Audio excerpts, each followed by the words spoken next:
अस्सलाम वालेकुम नाज़रीन।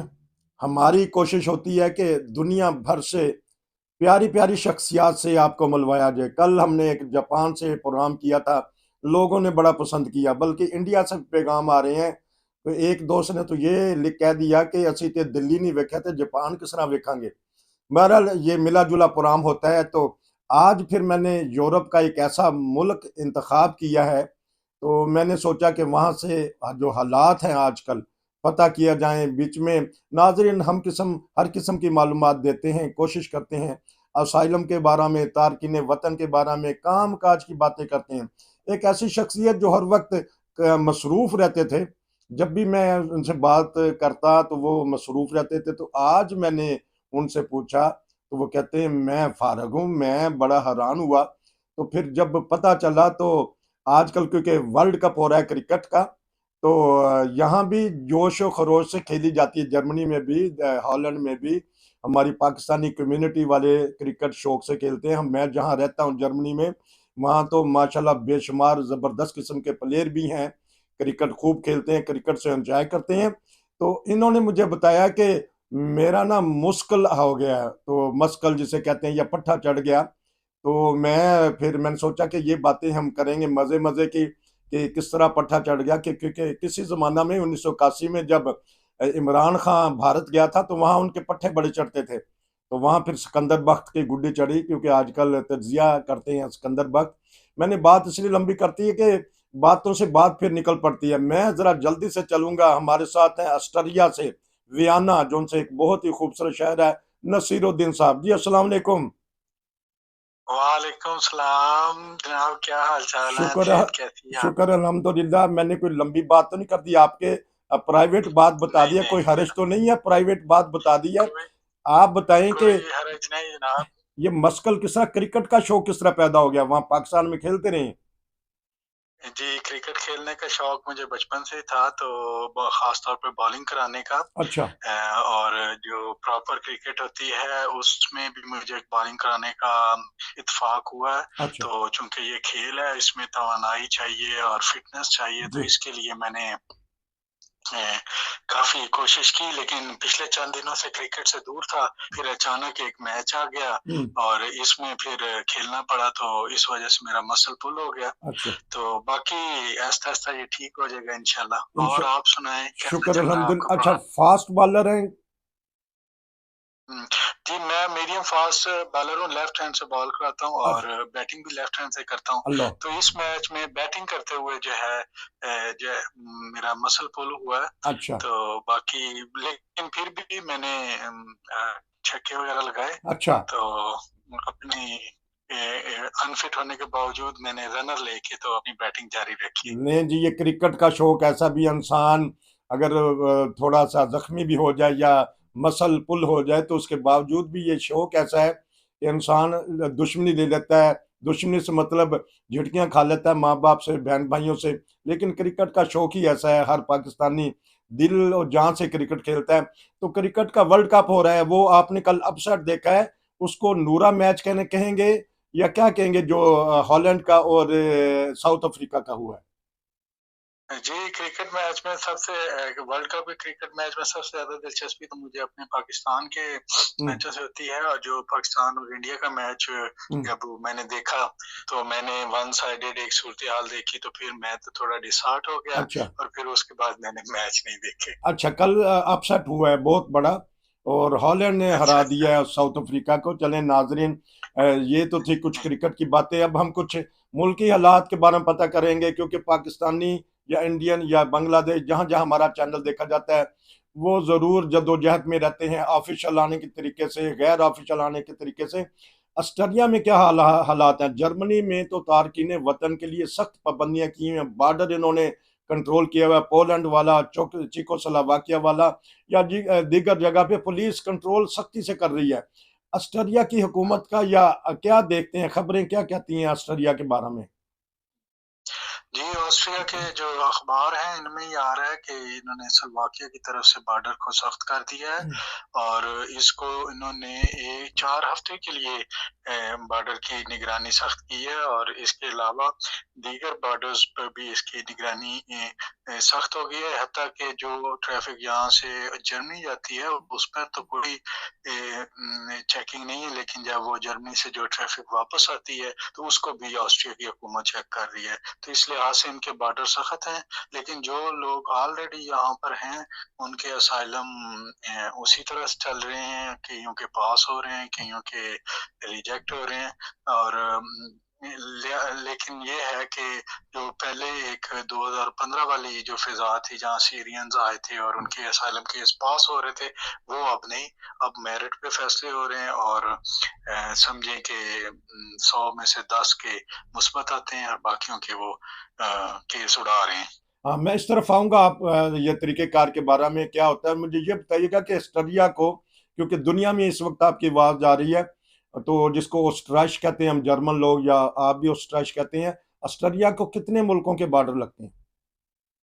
जी, ऑस्ट्रिया को 4-5 मुल्कों के बॉर्डर लगते हैं। बड़ा तो जर्मनी के साथ है हम्म, और नीचे से हंगरी और स्लोवाकिया है जी और इसके अलावा इसके साथ एक छोटा-सा मुल्क है और जिसका नाम लिechtenstein है जी और दूसरी तरफ स्विट्ज़रलैंड है जिसको हम अपनी ज़ुबान में श्वाइस कहते हैं। जी तो बुनियादी तौर पर जो रिफ्यूजीज़ की आमद होती है वो हंगरी वगैरह से और इन मुल्क की तरफ से होती है।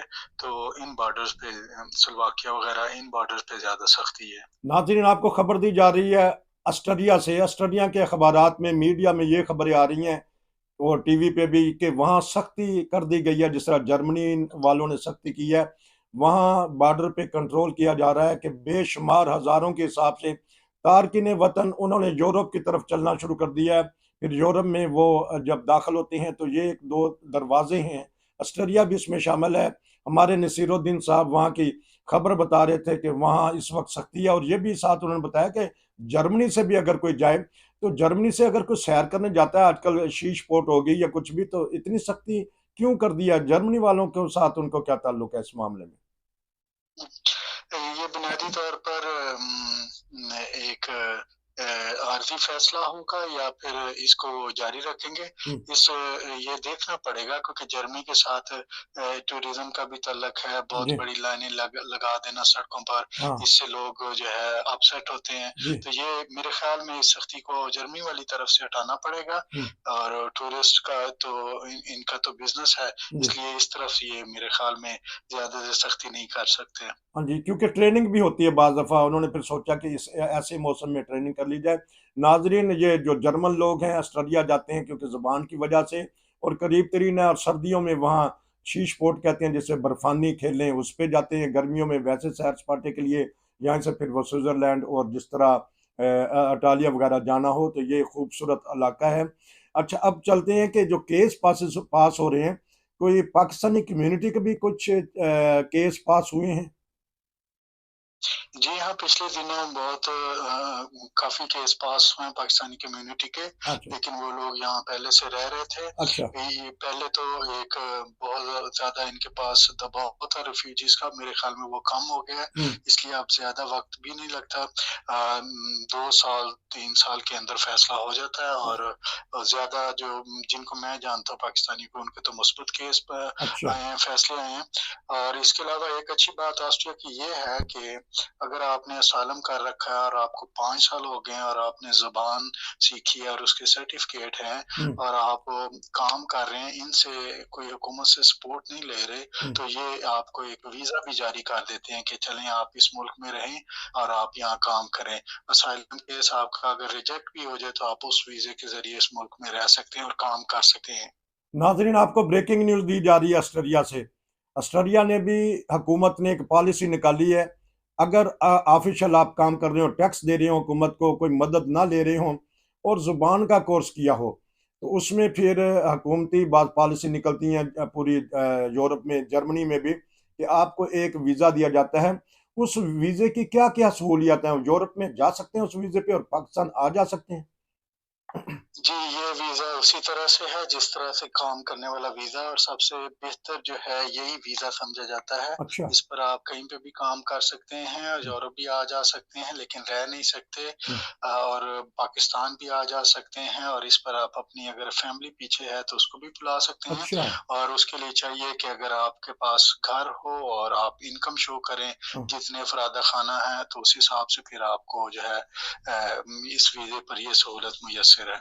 इस वीज़े का नाम अगर ऑस्ट्रेलिया में है या इसका इंटरनेशनल कोई नाम रखा गया बता सकते हैं?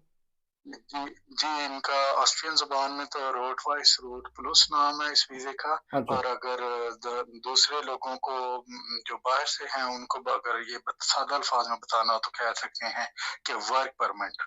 वर्क परमिट पे लेकिन जो उसका निशान है वो जिस तरह रेड क्रॉस का निशान है वो वाला आप रोड पुलिस कहना चाहते हैं? हाँ जी, रोट वाइस रोट प्लस, अच्छा, ये रोट वाइस रो रोट प्लस। रोड नाज़रीन ये एक हुकूमत ने एक वीज़ा निकाला है। ये बताइएगा इस वीज़े पे कितनी देर बाद नेशनैलिटी अप्लाई कर सकता है? जी, नेशनैलिटी का असूल ऑस्ट्रिया में ये है कि किसी बंदे ने अगर बेसवाई किया हुआ है तो वो इस मुल्क में 8 साल से रह रहा हो अच्छा, और 3 साल उसने पेपर्स पर काम किया हो और 8 साल 3 साल पेपर्स पे काम हुँ। किया हो और बेसवाई किया हो तो वो नेशनैलिटी अप्लाई कर सकता है। लेकिन वीज़े की कैटेगरी उसके पास होना चाहिए कि ये नहीं कि वो अज़ील हो तो उसको 10 साल हो जाएँ तो वो ये चीज़ें पूरी कर ले, लेकिन उसके पास कोई ना कोई रहने का अख्तियार हो पहले वीज़े का। हाँ जी, तो बिल्कुल, बिल्कुल और उसके पास वीज़ा यहाँ का स्टे जो है दावर हाफ़्ती के जिसे कि आप उर्दू ज़ुबान में कह सकते हैं गैर मियादी मुद्दत अच्छा, गैर जो है महदूद मुद्दत तक जो वीज़ा होता है वो उसके पास हो, तो फिर उसको नेशनैलिटी यहाँ की मिल जाती है। उसको उम्र फ़रिश्त कहते हैं तो शुरू में ही उम्र फ़रिश्त दे देते हैं या शुरू में 1 साल का देते हैं? कोई केस आपके ज़हन में हो, जी। बताना चाहते हो तो?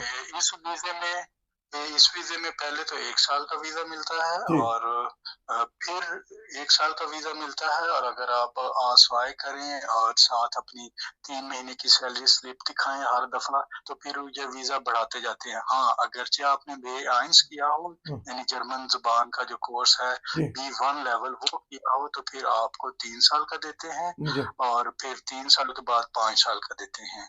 तो फिर यही प्रोसीजर नेशनैलिटी में जो आपने बताया कि वही तरीक़ेकार होगा।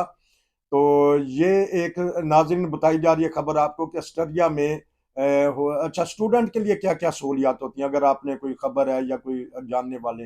हाँ जी। जी, जो जो यहाँ पर स्टूडेंट आते हैं, वो पहले अपनी तालीम मुकम्मल करते हैं। उन्हें एक स्टूडेंट आईडी कार्ड दिया जाता है, जी, जिस पर आप 20 घंटे काम कर सकते हैं। अच्छा, उस स्टूडेंट को जब उसकी तालीम मुकम्मल हो जाती है, अगर वो मास्टर्स के लिए आया, मास्टर कर लेता है या बैचलर्स के लिए आया, तो वो बैचलर मुकम्मल कर लेता है, तो फिर उसे 1 साल का यहाँ वीज़ा दिया जाता जी, है। 1 साल के वीज़े इसलिए दिया जाता है कि वो काम ढूँढ ले। अगर वो काम ढूँढ लेता है, तो फिर वो यहाँ पर उसका वीज़ा काम के हिसाब से बढ़ता रहता है और फिर जब उसकी नेशनैलिटी की जो रिक्वायरमेंट्स है वो पूरी हो जाए, तो फिर वो यहाँ का नेशनल भी बन सकता है। तो ये स्टूडेंट के लिए बहुत अच्छी एक यहाँ सहूलत है हुँ, कि वो अपना पढ़ लिख कर इस मुल्क में रह सकता है। तो ये इनका एक अच्छी स्कीम है क्योंकि पढ़ लिख कर अगर कोई इस मुल्क से चला जाए, तो वो इस मुल्क का भी नुकसान और चूँकि जी। यूनिवर्सिटी में महदूद सीटें होती हैं, तो वो तालिब-इल्म अगर इस मुल्क की खिदमत करने के बजाय किसी और मुल्क की खिदमत करे, यहाँ से तालीम हासिल करके तो ज़ाहिर-सी बात है इस मुल्क का भी नुकसान है। जी, तो इस लिहाज से ये इन्होंने अच्छी स्कीम एक बनाई है। सहूलियात देते हैं अपने स्टूडेंट को क्योंकि उन्होंने वहाँ अपनी पढ़ाई की है 5-7 साल तक उन्होंने रह के वहाँ काम भी किया, पैसे भी कमाए हैं, तो अगर कोई वहाँ से चला जाए तो ये इन्होंने इन सहूलियत दे दी हैं। ये और बताइएगा कि जो फ़ैमिलियन सुज़ामन फ़्यूरन जिसे कहते हैं कि अपनी फैमिली बुला सकते हैं पाकिस्तान से, वो किस-किस वीज़े जी, पे जी। बुला सकते हैं?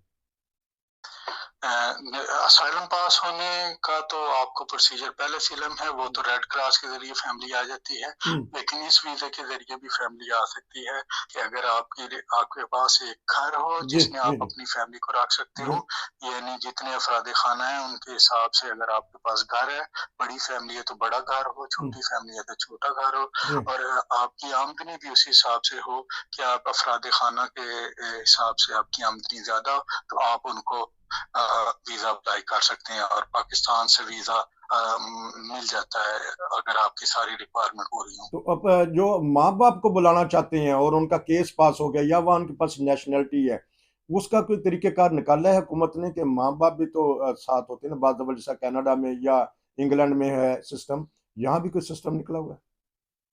जी, यहाँ पर भी सिस्टम मौजूद है और उसकी वही रिक्वायरमेंट है जो बाकी दीगर यूरोप के मुल्कों की है। ये हम्म। यूरोपीय कानून के तहत ही है।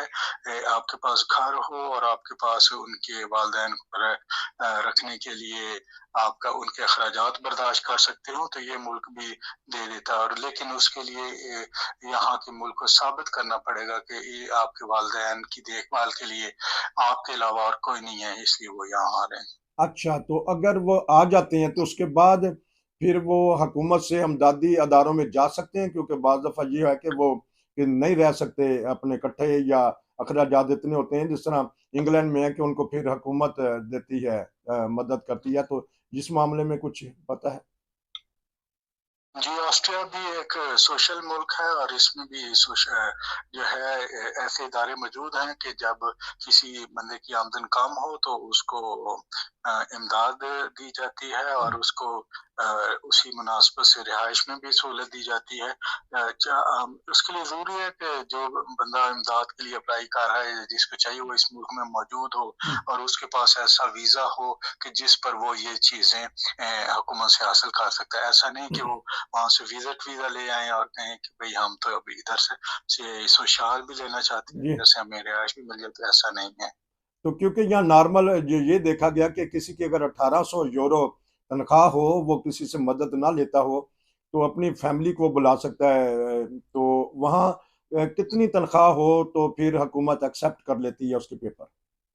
जी, 1800 की जो लिमिट है वो अगर एक फ़र्द ने अगर कोई मियाँ है उसने बीवी को बुलाना है तो वो अगर बीवी है तो उसने खाली मियाँ को बुलाना है हम्म। तो 1800 तो उसके लिए है। हाँ, अगर बच्चे हैं तो उसके लिए 210 यूरो हर बच्चे के हिसाब से आपका बढ़ता जाएगा। तो अच्छा। इस लिहाज से आप जितनी बड़ी फैमिली होगी 210 यूरो उसमें ऐड होते जाएँगे। और मकान में भी इसी तरह से है कि हम्म। मकान अगर आपके पास 2 अफ़राद का है तो वो 20 मीटर स्क्वायर एक फर्द के लिए, 2 के लिए 40 हम्म। और इसी तरह अगर बच्चे हैं यानी कि जी उनको भी स्पेस चाहिए, हम्म। तो 20 मीटर स्क्वायर उनके हिसाब से बढ़ता जाएगा। महंगाई की वजह से या जर्मन हुकूमत ने कुछ सहूलियात अपनी अवाम को दी हैं, चाहे वो गैर मुल्की हैं, चाहे वो जर्मन है, तो ऑस्ट्रेलिया ने भी कुछ जिस तरह सोशल सिस्टम है, कुछ सोशल बढ़ाई है या कुछ जी। मदद की है जो काम करते हैं लोग? जी हाँ, यहाँ पे ऑस्ट्रिया ने भी जो वो यहाँ असाइलम सीकर थे पहले 360 यूरो उनको मिल रहे थे। अब तो क्योंकि मैं तो अब इस सिस्टम से बाहर हूँ, हम्म। लेकिन उनको 400 और मेरे ख्याल में 40 यूरो मिल रहे हैं। और हुकूमत हर साल जो है बिजली के बिलों में मदद के लिए हर घराने को साल में 2 मरतबा 100-100 यूरो भेजती है। अच्छा। इसके अलावा जो हुकूमत है वो यहाँ पर एक क्लीमा बोनस है जो कि महंगाई के हवाले से दिया जाता है। वो भी शहरों में बसने वालों को 110 यूरो दिए जा रहे हैं हम्म। और देहातों में बसने वालों को 220 यूरो दिए जा रहे हैं हर फर्द को। हाँ जी, आखिरी सवाल के, क्योंकि दुनिया भर में तारकीन वतन के खिलाफ स्कीमें चलती रहती हैं, तो कैसा देखते हैं कि हुकूमत का रवैया कैसा है गैर मुल्कियों के साथ और मुआशरे का? और ऑस्ट्रेलिया जो सा एक पुरअमन मुल्क है, तो क्या देखते हैं ऐसे हालात में आप?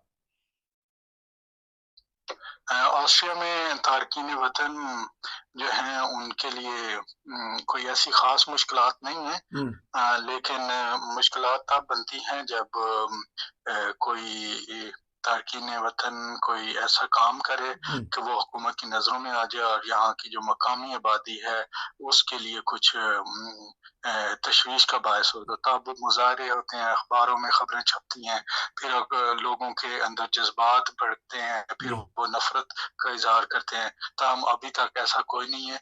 लेकिन एक ये भी बात है कि ऑस्ट्रिया की इमिग्रेशन पॉलिसी जो है यहाँ पे बहुत सख्त है और यहाँ पे असाइलम का जो है वो भी निज़ाम बहुत सख्त है। अच्छा। तारकीन वतन की इतनी तादाद नहीं है कि वो लोगों के लिए दर्द-ए-सर बन जाए।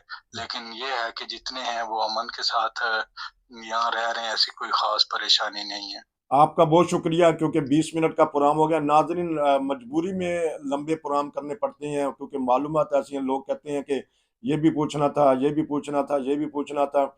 कोशिश हम करते हैं कि चंद जो सवालात होते हैं, जो पूरी दुनिया के रफ़ाई आमा के लिए काम आएँ, वो हम पूछते हैं, और बड़े अच्छे तरीके से हमारे भाई ने बता दिया। तो अपना ख़्याल रखिएगा, जल्दी सेहतमंद होइएगा। तो दुआ करें कि पाकिस्तान वर्ल्ड कप के फाइनल में चला जाए और इंडिया के साथ मुकाबला, फिर मज़ा आएगा। बहरहाल ये तो आखिर में मैंने बात कर दी है। कुछ कहना चाहते हैं तो आखिरी आधा मिनट आपके लिए। जी, मैं सारी दुनिया में बसने वाले जो भी दोस्त हैं उनको अस्सलाम वालेकुम रहमतुल्लाह कहना चाहता हूँ, और मैं चाहता हूँ कि वो खुश रहें, आमीन। और जो इस वक़्त दुनिया में तमाम मज़लूम हैं उनके लिए दुआ करें कि अल्लाह ताला उनकी मुश्किलात जल्द आसान फरमाए। आमीन। बहुत शुक्रिया आपका। ये थे नसीरुद्दीन साहब ऑस्ट्रेलिया से स्पेशल प्रोग्राम कर रहे। नाज़रीन, अगर आप भी कोई प्रोग्राम करना चाहते हैं, फ़ौरी तौर पे व्हाट्सएप पे मैसेज कीजिएगा। देखें, बगैर तैयारी के सिर्फ़ मैंने 1-2 बातें इनसे की तो प्रोग्राम ज़बरदस्त किस्म का कर दिया। घबराइएगा नहीं, सवालात हल्के होते हैं, तो आप भी मेरे से राब्ता करें। आपकी आवाज़ पूरी दुनिया में फैलाएँगे। नसीर को इजाज़त दीजिए। आपका भाईजान शुक्रिया। अस्सलाम वालेकुम। वालेकुम सलाम व रहमतुल्लाह।